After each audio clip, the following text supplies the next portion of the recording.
Hey everybody, I do not have a lot of time today, so what we are going to do is a real quick water change here on my 40 breeder.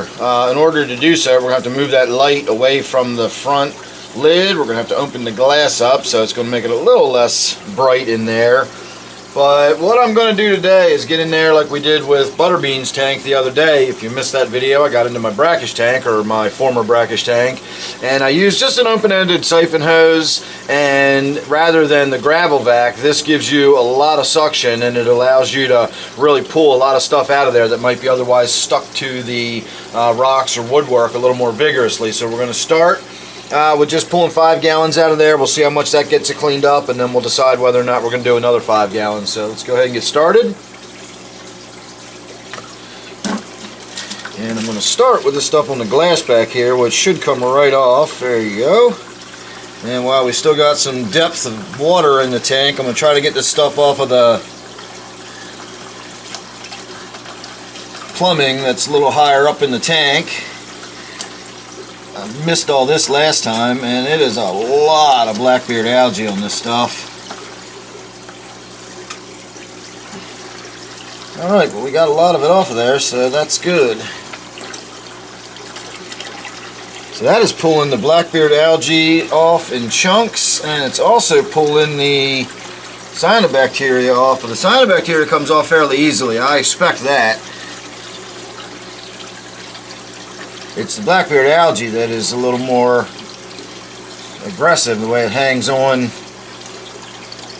to the woodwork. And I think after today's water change here, we're going to actually get in and do a chemi-clean treatment. It's been a long time since I've done a chemi-clean treatment on this tank, and I think you could use it. We're getting, slowly but surely, we're getting on top of the blackbeard algae, but the amount of cyanobacteria that keeps persistently being in the tank when I'm doing these water changes like this is getting concerning. Alright, got ourselves a little bit of a clog here. That's a bunch of gravel. There we go. Get the gravel knocked loose and it'll start pulling out of there again. So we're running really close to the top of my first bucket here, and we've only gotten this half of the tank, so I think we're definitely going to be doing at least 2 buckets here today.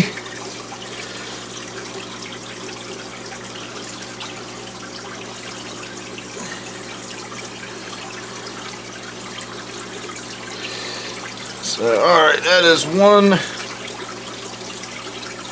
full bucket right there. And I don't know how well this is going to translate to coming out on camera, but let's see how well we can see what's in here. You get a little bit of a look at it. You can see how big some of those clumps are floating around. Most of the blackbeard algae stuff is sunk to the bottom, and most of what you're looking at there was just the cyanobacteria, which floats to the top. So let me go dump that out, and then I'll be right back, and we'll do one more 5-gallon bucket.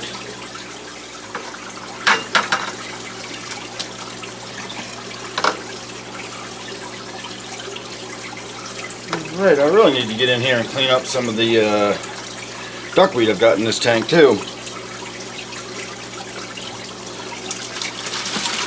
Alright, so this is bucket number 2.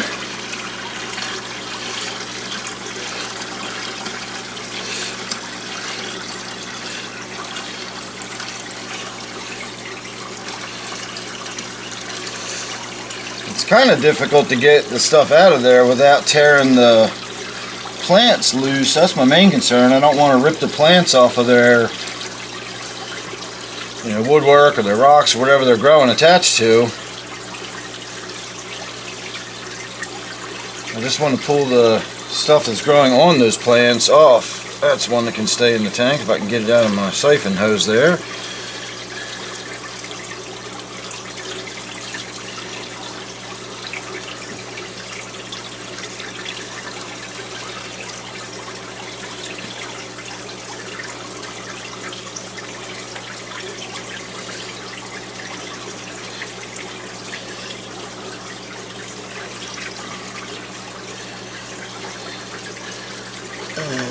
There's more that can stay in the tank. We're definitely going to have to get back in this tank soon and get the plants all sorted out and straightened out. I'm still slowly but surely working on getting this tank put back together and looking good, and this is all part of it. I know this isn't going to be a complete treatment or anything, but we're getting there, and every time I get in here and do a little more of this, it gets it a little cleaner. Right now I'm trying to get some of this sort of sheeting cyanobacteria. It's growing across the substrate on the front of the tank here. I'm trying to just get it out of here once and for all. I'm pulling quite a bit of substrate out with it when I do it, but I can always sterilize the substrate in the bucket with bleach or whatever, and then in time I can return it to the tank. So that is all we are going to do as far as a water change.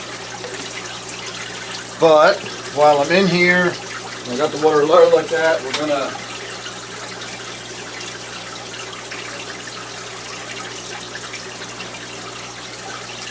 get in here a little bit and try to get some of this duckweed out. Huge floating masses of it.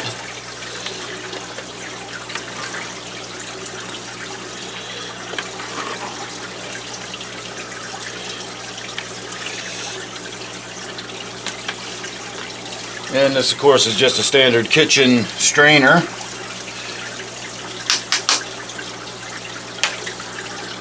And it works really well for just going in there and scooping out the duckweed. Again, I'm not trying to get all of it. I never will, especially with this method. This is just a good way of kind of keeping on top of it. Think about it like a pool skimmer. Doesn't mean I'm not going to have to go out and skim the pool again tomorrow, but I get all the leaves and stuff off of it today, and it makes it okay. And then, of course, again, you know, we'll have to just come back in the future and do it again. Think about it like mowing the lawn, raking leaves in the autumn. It's just something you got to do. It's part of the maintenance of the aquarium. So that is plenty of duckweed. I got a lot of that out of there. Now lastly, while the water volume is still low, we're going to get in here with one of these magic melamine sponges. And we're going to wipe the glass down. It's tough to wipe the water down.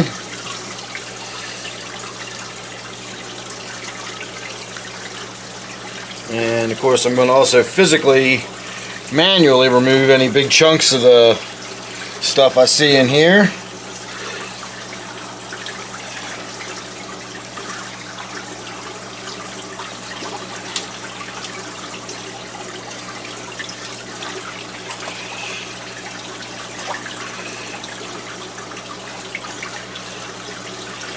And we'll do a last swipe across the top, because that's where all the weird growth and the duckweed gets stuck to the glass along where the top edge of the water is, and get that weird grungy algae growing up along the edge of the water line. And so I always like to wipe that last, because you can see it gets a lot of nasty stuff on the sponge that last wipe.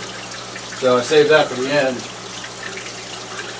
So alright, let me get this tank topped back off, and then we'll have one final look at it once we get it put back together. Alright, and we are done.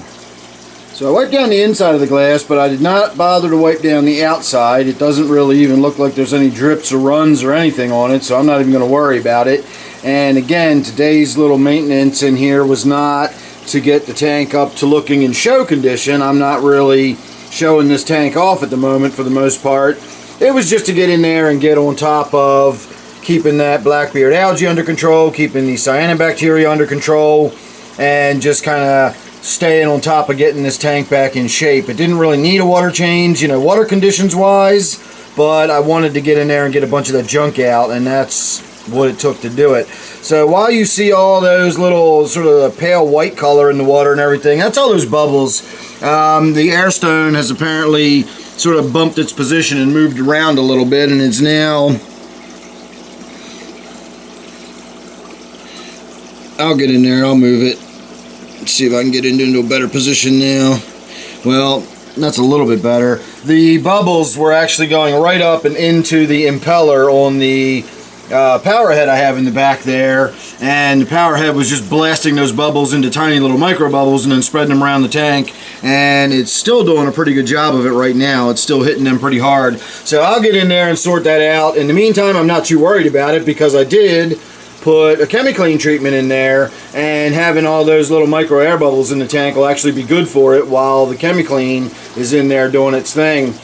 So there you go, another treatment where I got in there and I got a bunch of that cyanobacteria out of there. You can see how nice and clean that front surface is, but you can see right here I missed a little bit of that. That's like a little bit of that matting that's growing across the surface. There's a little bit in the corner that I didn't get, but you can kind of see how I cleared all that away and I exposed all that fresh brand new substrate underneath. And I'm hoping I can get on top of it, because once you get over here, it's gone. There's no, that mat of cyanobacteria doesn't exist anymore. So I'm actually going to reach in there with my fingers here in just a minute, and I'm going to pick those couple little pieces out and hope I can get enough of it that it won't keep coming back. And then, of course, with the ChemiClean treatment, that might do a good job at killing a lot of it. You can also see how all this gravel back here looks all dark. That's all the same stuff. It's all this sort of sheeting, matting type cyanobacteria that's growing across the gravel back there. So again, little by little, we're working on it. This is the first time I've done a ChemiClean treatment on this tank in a very long time. I've been mechanically removing the stuff out of the tank up until now. So today is sort of the first actual treatment we're doing on the tank now that we're beginning to get it back in order. So one of these days we'll start thinking about getting the plants cleaned up and getting it restocked, putting new fish in there, and getting it up and running and back into a show tank condition. But today is not the day. Just wanted to do that, and I wanted to get it on video and share that with everybody. So thanks for watching. Make sure you subscribe. Don't forget I do a live stream every Friday and Sunday night at 8 p.m. Eastern Time. Thanks for watching. Hope you enjoyed, and I will see you real soon in the next one.